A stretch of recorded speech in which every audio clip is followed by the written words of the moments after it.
नमस्कार दोस्तों, स्वागत है आपका हमारे चैनल पर। आज की इस वीडियो में हम चर्चा करने वाले हैं ज्योग्राफी के एक बहुत ही महत्वपूर्ण यूनिट ज्योग्राफिकल टेक्निक के जून 2025 के प्रीवियस ईयर क्वेश्चन यानी पीवाईक्यूज की। पहला क्वेश्चन है, नाभिक भारतीय नक्षत्र के साथ नौवहन के रूप में प्रचलित भारतीय जीपीएस प्रणाली उपग्रहों के नक्षत्र कॉन्स्टलेशन के साथ अभिविन्यासित किया गया है।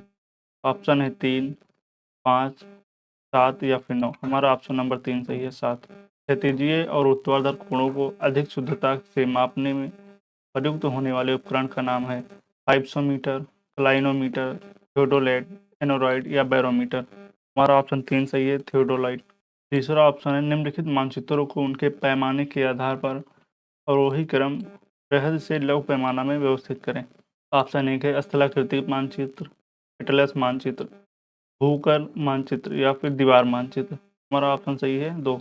चौथा प्रश्न है, भौगोलिक सूचना प्रणाली के बहुत सारे महत्वपूर्ण अवयव हैं, उस अवयव की पहचान करें जो महत्वपूर्ण अवयव नहीं है। ऑप्शन है भू-आकृतियाँ, हार्डवेयर, लोग या सॉफ्टवेयर। हमारा ऑप्शन नंबर 1 सही है, भू-आकृतियाँ।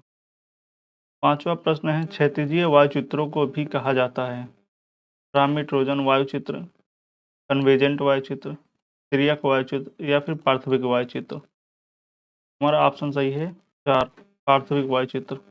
छठा प्रश्न है, निम्नलिखित में से कौन सा वेक्टर डाटा मॉडल का लाभ है?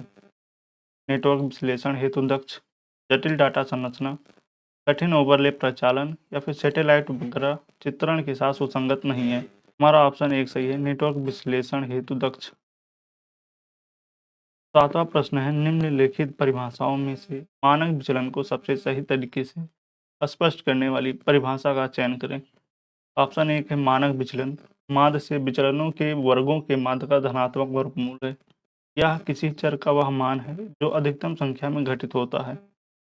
तीसरा प्रश्न है, यह वह मान है जो प्रेक्षणों की संख्या को इस रीति से विभाजित करता है कि आधे मान इस मान से कम होते हैं तथा आधे अधिक होते हैं। चौथा प्रश्न है, किसी केंद्रीय मान से विचलनों के औसत से प्राप्त छितराव का माप।